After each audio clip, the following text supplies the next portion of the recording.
आजपासून आपली जर्नी चालू झालेली. आता सकाळचे 5:30 वाजले होते. तर आपण निघालो मार्केटला. आपण पोहोचलो मार्केटला. थंडी वगैरे जास्त असल्यामुळे आपण सगळं जर्किंग वगैरे घालून आलेलो आहे. मार्केटला सगळीकडे मासेच मासे. आपण काही जास्त व्हिडिओ काढत नाही. तिथं मोबाईल वगैरे सगळं चोरी होतं. तर आपला माल वगैरे सगळं गाडीमध्ये भरून झाला नाही. सगळे मासे वगैरे घेऊन आता आपण निघालो आपल्या दुकानावरती. आता आपण पोहोचलो दुकानावरची सगळी साफसफाई करून घेतो. मासे वगैरे साफ करून सगळ्या बर्फामध्ये माल लावून घेतो. मासे वगैरे साफ करताना आले अंड्याची गाडी. अंडे वगैरे सगळे घेतलेत आता आपण दुकानावरती. माझं सगळं आवरून वगैरे झाले. आता मी निघतो घरी. आता मी चाललो सौराच्या घरी.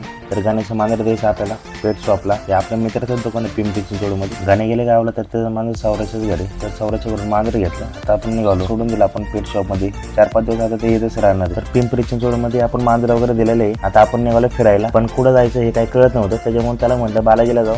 गाडीत पेट्रोल वगैरे टाकले, टाकी वगैरे फुल केली. आता निघालो आपण. जवळपास 1.5 तास झाले आपण ट्रॉफिक मध्ये अडकलेलो आहे. भाऊ की थोडा तर सगळं कामातूनच गेला आमचा बसू. एकदाच पोहोचलो मंदिरावरती. दर्शन वगैरे आपलं सगळं व्यवस्थित झालेलं घेऊन जरा फोटो वगैरे काढले. लगेच निघालो इथून. दुकान लावायला मला परत 5:30 वाजलं होतं. काय गिरायचं तर वाट बघत होते. आणि काय गिरायचं अशी की आपले शोधू सगळं माल काही घेत नाही. तर आपलं सगळं काम करून झालेलं आहे. आता मी निघतो घरी.